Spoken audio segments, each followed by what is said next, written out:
Hello, and thank you for watching Accelerate with Nerdio. In today's video, we're going to talk about how you can quickly prepare an environment right after provisioning for onboarding.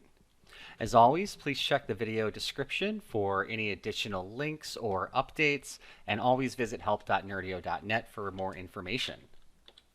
So I'm going to go through a list of items and then I will quickly show them in the NAP. We have individual videos that go into greater detail for a lot of these items. And again, the goal here is that you've just provisioned and you want to quickly go in, kind of take a few things out, get everything ready for it to be your client's new project. So one of the first things you're going to want to do, and this is something you want to do before importing or adding users, is setting your default domain. What this means is that you'll go into the NAP, you'll set the default domain, and this is the primary SMTP and user UNC address that will be applied. Next, once you set the default domain, you can choose to shut down PRX01, which is the ADFS proxy server currently only managing the 4-digit account ID.nerdio.net domain. So if Federation isn't going to be used, now that you've set the default domain, you can shut down PRX01 and start to save some money.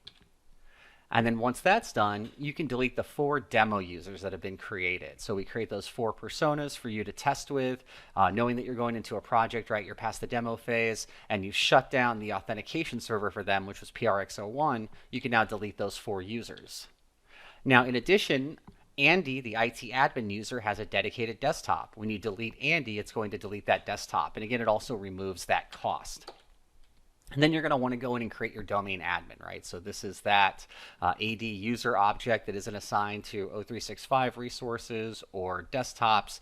It's someone that you're going to go in and apply domain admin rights to, so you can RDP to DC01, other servers, and start to have that admin level of control for the environment.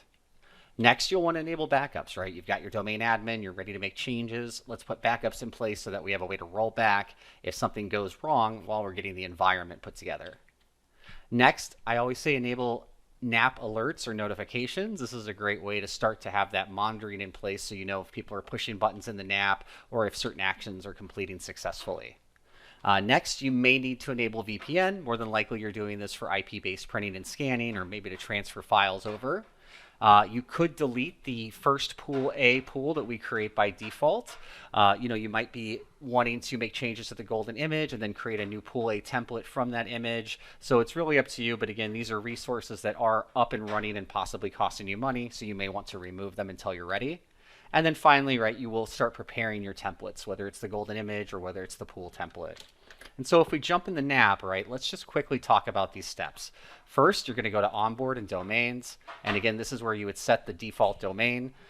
We see that I've got that here with this star. It's that Set as Default button.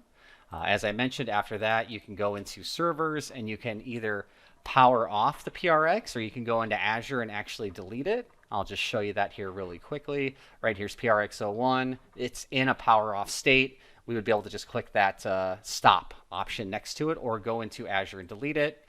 Next, you would go into users and delete those demo users. Again, I'm just showing you, right, the delete user option is right there. You would go in and create your domain admin user, right? So I'm going to hit add. And again, I'm just going to quickly show you this. I definitely recommend watching our full videos on these individual features. You would set this grant domain admin rights option. Then when we think about backup, you would go in here and turn on backup. When we think about VPN, you would go into network and turn on VPN connections. And when we think about those alerts that you can set up, we would go to settings and then notifications. And then, we mentioned starting to delete the pool and work on your templates. Let's go back to servers for just a moment. And we'll just quickly see those few things in here, right? Here's that initial pool A. If you wanted to get rid of it, as opposed to just starting to update that template, you would choose delete right here. And you could always add it again through the add WVD pool button. And then this would also be a great time where you would power on the golden image and RDP to it with that domain admin, start to make your changes, and then eventually you're going to power it back off and set it as golden. And you can use that to create desktops and additional pools. And that's really it. Those are some of the most common things that you'll want to do prior to starting a project. There's plenty more that you'll want to do, and please always visit help.nerdio.net for additional information. Thank you again for watching.